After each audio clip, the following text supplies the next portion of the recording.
Hello guys, LifeHackster here. Time of the year again to show you my smart home security setup. If you've been following this yearly series, you know that I tend to keep using products that still works, even if I've tested and reviewed a newer and fancier model.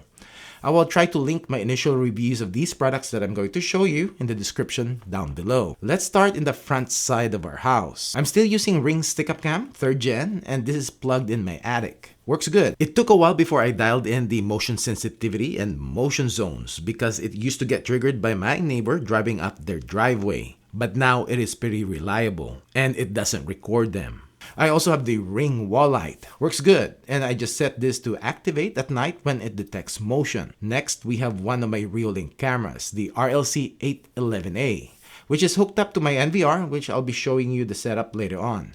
Works good, and I like that I can dial in the field of view by zooming in or out. Then we have one of my oldest Ring cameras, and this has been working since I replaced my first and original floodlight cam last January of 2020. So this one, more than 3 years now. No issues. And this floodlight cam is pretty spot on in motion detection, which by the way, I don't use the smart person detection on this. When it gets triggered, there is always something or someone that triggered it. On the other side of my garage is the Eufy Cam 3, and this works pretty good. It is set to person detection only, and the battery life has been averaging in the 90% range, even when it's been gloomy the last few days. It is pretty spot on in person detection, and facial recognition is also good, but it really depends on the time of the day and if the camera sees your face, if it will recognize you or not. In my front door, I'm still using the Eufy Smart Lock. No issues. Fingerprint reading is pretty fast, and battery life is every 3 to 4 months. And I just swap out the batteries. It is recommended to have an extra one. Next, my video doorbell, and this is Reolink's. And I'll be comparing this to the Ring Pro 2 pretty soon. But the biggest advantage of this doorbell, aside from the higher resolution, is that with my current setup, I can stream this doorbell via my Reolink NVR. This is the Wi-Fi version because I want rich notifications. But I did have to sign up for their cloud recording to have this feature. Backup camera in my front door is the Wyze version 3 and has been working good, except that the audio recording is getting worse. But I really don't need it in my Windows setup. Also, my front yard still has my low voltage lighting powered by Ring's transformer and no issues. Works great. Set on the timer every night and changes to motion activated from midnight to early morning. On the side of the house, I still have my solar motion lights, but 2 of them are not working anymore. I'll be looking for a replacement. These are the Lightum brand, and 4 years of use, that's not bad. They actually outlasted the company because Lightums are not sold at Amazon anymore. Then we have my Ring Spotlight Cam mount. 5 years and working still. No issues on this one. Pretty reliable in detecting motion, and it can detect up to 40 feet. As you can see, you just don't know who is in your backyard. Going to my backyard at night, you will activate my motion lights. And the yellow one is Ring's battery-powered floodlight. I replaced the batteries a couple times in more than 3 years of using it. I have my Reolink cameras here, but I'll just tell you, one of the best security camera that I've tested, and mostly because of its price to features that you're getting. And this is the Reolink Track Mix, and you'll be seeing more of this camera in my future videos. And my review video will be linked down below. It has tracking, dual lenses, and one that zooms in. I also have the Blink wired floodlight, which I just reviewed, and still in my testing area. And this one has pretty bright floodlights. I also still have my Ring solar powered floodlight, which I've been using for almost 3 years. No issues. Solar panel is more than enough to keep the battery pack charged. Next, my oldest Ring product to date, and this is the Ring Spotlight Cam plug-in version. This has been working 5 years and 5 months.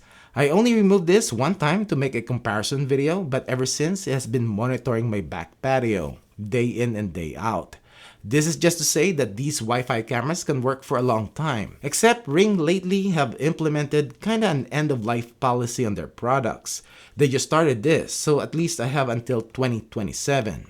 But this is going to be 4 years after the model is phased out in their website. Arlo is doing the same thing too, so just keep that in mind. Next, we have the Eufy Floodlight Cam 2 Pro. Still working good, and I have this set to motion tracking ever since I reviewed it a year and a half ago. I just need to keep up with cleaning of the plastic dome, but overall, I haven't had any issues. Finally, on the other side of the house, I have the Eufy Cam 3C, hooked up to a solar panel, but not a Eufy brand. They don't sell one yet for their USB-C cameras. This is actually Ring's solar panel, the USB-C version, and it works. The Eufy Cam 3C, same as the Eufy Cam 3, is pretty responsive in detecting and spot on their AI detection. And at this time, I haven't found that the stream of my Eufy cameras are being sold online yet. I don't know who's going to buy that anyways. Or even my snapshot with my LifeHackster name on it. So it just means to say that I still use Eufy cameras. Which, time to go indoors. Yup, I still use the Eufy Cam Mini and the P24 Dome camera. I also have been using the new Wyze Cam Pan version 3. And its design is pretty unique. And I'll show you my Reolink NVR setup. And if you have an NVR, just set up a place where you can hang a monitor that is easily accessible and viewable. And you can stream your IP and wired Wi-Fi cameras. Reolink in my case. And as you can see, I have my Reolink Wi-Fi doorbell as my main window and the rest are just in smaller windows. But we were able to see what is going around the house in real time. As for the home alarm, I still use the Ring alarm. No issues. And it just works. Almost 100% of the time we arm and disarm in the app. And this is why I like the Ring app and still use Ring cameras. Because at night before I arm the alarm, I open up the app and your Ring cameras will update their snapshots and you will see how long ago it updated. I wish it will stream, but it's good enough to show me the current snapshots of the cameras before I arm the alarm. Aside from regular sensors, I also have smoke and carbon monoxide sensors that are linked to the Ring alarm. I do have their leak sensor, but my main leak sensor product is by Yolink, which I have their leak sensors around the house. And one thing about Yolink is that it is paired with their valve control, which when a leak is detected, it will automatically shut off my main water valve. I also have smart switches from TP-Link and Treat Life, and also Treat Life ceiling fan control, which has been working good. And one last thing that I want to show you are the SwitchBot blind tilt. Which it is nice to get your blinds open and closed in a schedule, but you're probably thinking, what's the automated blinds have to do with home security? Well, I'll show you. With the SwitchBot hub, I set an LifeHackster routine that when someone goes in my backyard and triggers my Ring cameras, one of my blinds will open or partially open.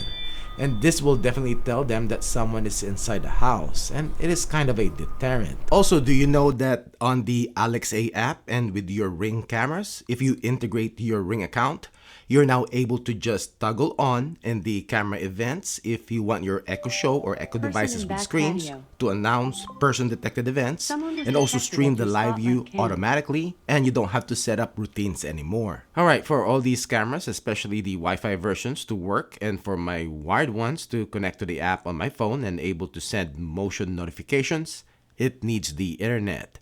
The Ring Alarm's base station, which is the Ring Alarm Pro that I use, is also an Eero router.